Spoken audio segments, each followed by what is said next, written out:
Hey sonographers, grab a seat and a cup of coffee.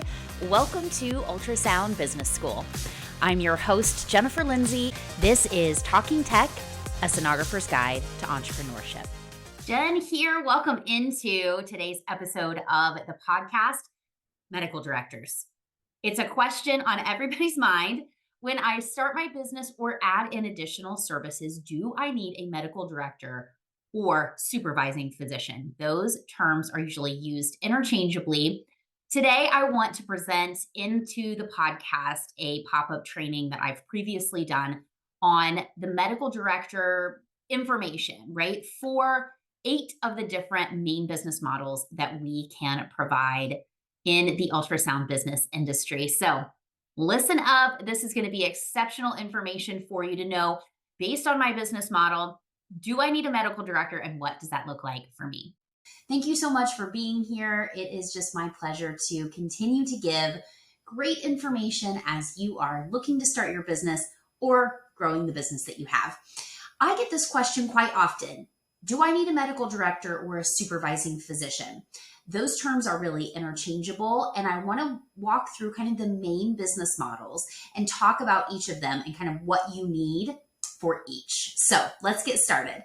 For mobile ultrasound fee for service, where you are providing a contracted services with your physician practice, and the practice is the one billing insurance, you do not need a medical director or a supervising physician.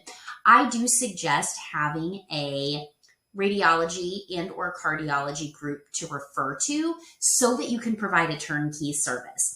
For those doctors that aren't reading their own studies, it's so nice for you to be able to say, hey, we can come in and provide the service. And if you don't have someone to read, we've got a referral for you. That way it's very turnkey. They don't have to go out and find anything. It's all right there. That is why in our advanced programs, we have a vendor list with all that kind of stuff there. So you as the client don't have to go out and find everything on your own either. In a mobile IDTF and a mobile or a facility IDTF, IDTF stands for Independent Diagnostic Testing Facility. And it's the way that we would be set up as non-physicians when we are getting credentialed with insurance. When we're credentialed with insurance, we have to have a supervising physician. That's how Medicare terms it, interchangeable with medical director, but you'll see on Medicare's paperwork, they call it a supervising physician. Now, that has to be someone who can actually supervise you. It can't be, because this is a question I get all the time, it would be so nice. You know, Jen, I got a buddy who's an internal medicine doc and would be happy to be my medical director. Well, unfortunately, they're not able to read the types of studies you're doing. They can't actually supervise you, because how would they know if you're doing a good job, right? And so Medicare requires that supervising physician to have within their scope of practice the ability to actually supervise what you're doing, AKA be able to interpret the studies that you're doing and making sure that quality assurance is top notch.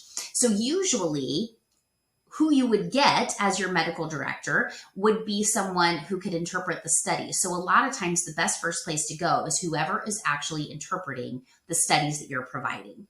Now, I believe physicians can only be medical directors or supervising physicians for 3 entities, I think. And so it can be a little bit difficult to find that supervising physician, but the first place I would go is looking at the group that's going to be doing your interpretations. So we talked about mobile IDTF.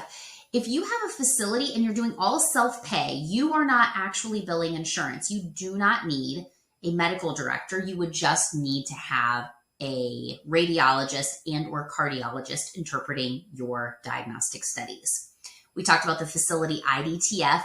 Whether you're doing mobile or a standalone facility or a hybrid of both, you have to have a medical director for that insurance credentialing paperwork. Now, nursing facilities are a little bit of a hybrid because you can provide services in nursing facilities in 2 different ways. You can either go in, just like physician practices really, but you can go in and provide the services on a contract basis, where the nursing facility is just paying you directly for the services that you provide. You can also get credentialed with Medicare and any other insurances you would need to get credentialed with to provide those services in your nursing facilities. In that scenario, you would need to have a supervising physician. If the nursing facility is just paying you directly as the vendor, you do not need to have a medical director in that scenario. You would just want to have a referral for the interpretations just to create that turnkey service. Staffing, when you're just going in and providing the ultrasound itself, the facility you're going into or the doctor's office you're going into has their own machine. You're just providing the staffing. You obviously do not need any type of medical director or interpreting physicians at all to be able to provide staffing services. Usually they would have all of that set up already. It could be something that you provide as far as just a referral to interpreting doctors if they don't already have one.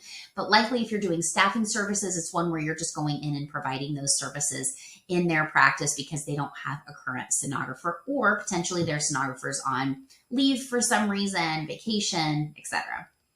For screening services, this screening ultrasounds, unless it's the one time in a lifetime AAA screening that Medicare will pay for, you don't need to have a supervising physician there because you're not able to actually bill insurance. All of those screening services would be self-pay. And then for 3D, 4D ultrasound, same type of thing. These are elective. They're not something we're billing insurance for. And so you would not need to have a medical director or supervising physician because you're not getting credentialed with insurance. Now, one caveat to the screening services and the 3D, 4D services. There are a few states, I know Texas at one time was one of these states that requires an order for the ultrasound. So that's just one thing to kind of think about. If you're in a state that requires an order, really the only way to find that out is to ask a healthcare attorney. It's not easily, like you can't just Google that information. I wish you could. It would make life much easier. But just double checking if you're doing elective ultrasounds to see if they actually need an order.